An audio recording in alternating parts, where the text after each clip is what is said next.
चलो गाइस, अब हम शुरू करने जा रहे हैं अपना importance of business manage environment. देखो बच्चों, मैंने आपको उस दिन बताया था कि मेरी प्रीवियस वीडियो में आपको मैंने बताया था कि बिजनेस इन्वायरमेंट का मतलब क्या होता है। बिजनेस जहाँ पे एग्जिस्ट करता है उसके चारों ओर को हम क्या बोलते हैं, इन्वायरमेंट। जैसे हम हैं, तो हम बोलते हैं हमारा इन्वायरमेंट क्या होता है, हमारे चारों ओर होता है। वैसे बिजनेस के चारों ओर जो भी चीजें होती है, सब हम बोलते हैं बिजनेस इन्वायरमेंट। अब देखो बच्चों, बिजनेस इन्वायरमेंट में सबसे पहले हमसे क्या बोला गया है, बिजनेस इन्वायरमेंट। अब बिजनेस इन्वायरमेंट क्या क्या इंक्लूड करता है? बिजनेस इन्वायरमेंट जो है वो इंक्लूड करता है फैक्टर्स, इंडिविजुअल, इंस्टीट्यूशन, ये सब मैंने तुम्हें बताया था। अब सबसे पहले हमारा लिखा है इंपॉर्टेंस क्या है इसकी, enable the firm to identify opportunities and getting first mover advantages. अब देखो बहुत सिंपल है। अगर हम अपने चारों ओर, अगर जैसे मैंने अपना एक बिजनेस खोल दिया, ठीक है, मैन्युफैक्चरिंग का खोला, चलो मैंने मैन्युफैक्चरिंग का अपना बिजनेस खोल दिया, तो क्या हुआ, मेरे चारों ओर, अब मेरे चारों ओर लोग हैं, ठीक है। अब क्या हुआ, तो मेरे चारों ओर बहुत सारी चीज़ें हैं, तो मैंने क्या करा कि देखा, मैंने अपने एनवायरनमेंट को देखा, परखा। मुझे ऐसा लगा कि कहीं न कहीं मेरा जो प्रोडक्ट है वो कहीं पिछड़ ना जाए, क्योंकि मार्केट में नई-नई डिमांडें आने लगी हैं। लोग नए-नए तरीके से अपने प्रोडक्ट को मैन्युफैक्चर कर रहे हैं, नई-नई उसमें चीज़ों को ऐड कर रहे हैं। जैसे फ़ोन है, नोकिया फ़ोन था, पुराने ज़माने में नोकिया फ़ोन कैसा था, मतलब पहले टाइम में जो नोकिया था वो क्यों नहीं चला, क्योंकि उसकी टेक्नोलॉजी में वो कहीं न कहीं पीछे रह गया। तो मैंने देखा कि हाँ यार, ये टेक्नोलॉजी आजकल ये डिमांड चल रही है मार्केट में। तो मैंने उसके अकॉर्डिंग या फिर उससे रिलेटेड कुछ मुझे लगा कि ये फीचर भी मुझे इसमें ऐड करने चाहिए, क्योंकि ये फीचर भी अच्छे रहेंगे, तो मैंने ऐड कर दिया। तो ये सराउंडिंग की डिमांड देखकर मैंने क्या करा, उसमें कुछ चीज़ों को, कुछ फीचर्स को ऐड कर दिया।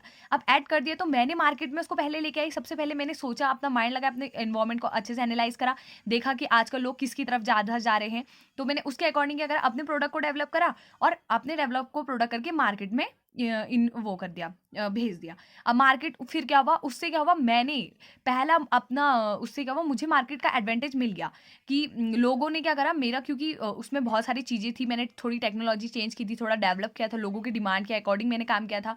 तो क्या हुआ, मैं उसकी वजह से लोग मेरे प्रोडक्ट को डिमांड करने लगे, और मेरा प्रोडक्ट क्या हुआ, मार्केट में बिकने लग गया। तो ये हो गया। नेक्स्ट है, have the firm to identify the threats and early warning signal. अब देखो, ऐसा तो होता नहीं है कि कुछ चीज़ें एकदम से आ जाती है, जैसे हमारा कोरोना था।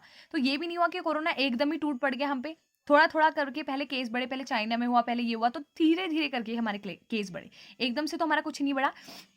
तो अगर हम अपने बिज़नेस एनवायरनमेंट को चारों ओर देखेंगे, जो हमारे थ्रेट्स होने वाले हैं हमें, उससे भी हम क्या हो सकते हैं, अवेयर हो सकते हैं, और उन थ्रेट्स से हम बच भी सकते हैं। अब देखो, help in tapping and assembling resources.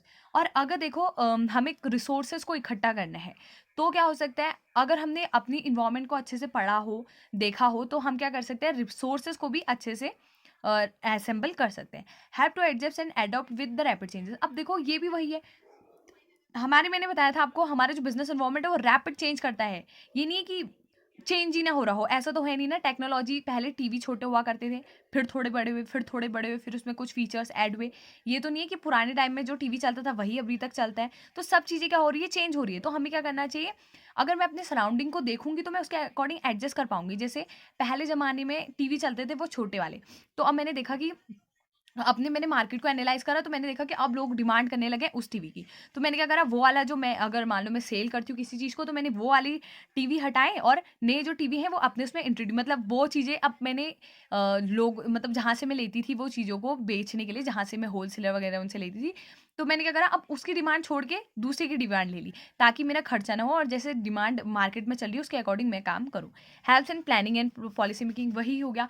Planning करने में हमें मदद कर रहा है, प्लान कर रहे हैं हम, सराउंडिंग चेंज हो रही है, तो मैं प्लान कर पा रही हूँ कि अब क्या करूँ, ये वो चीज़ें प्लानिंग कर पा रही हूँ कि अब मुझे ये इंट्रोड्यूस करना चाहिए, ये हटाना चाहिए, ये करना चाहिए, और मैं पॉलिसी बना रही हूँ, तो ये सारी चीज़ें।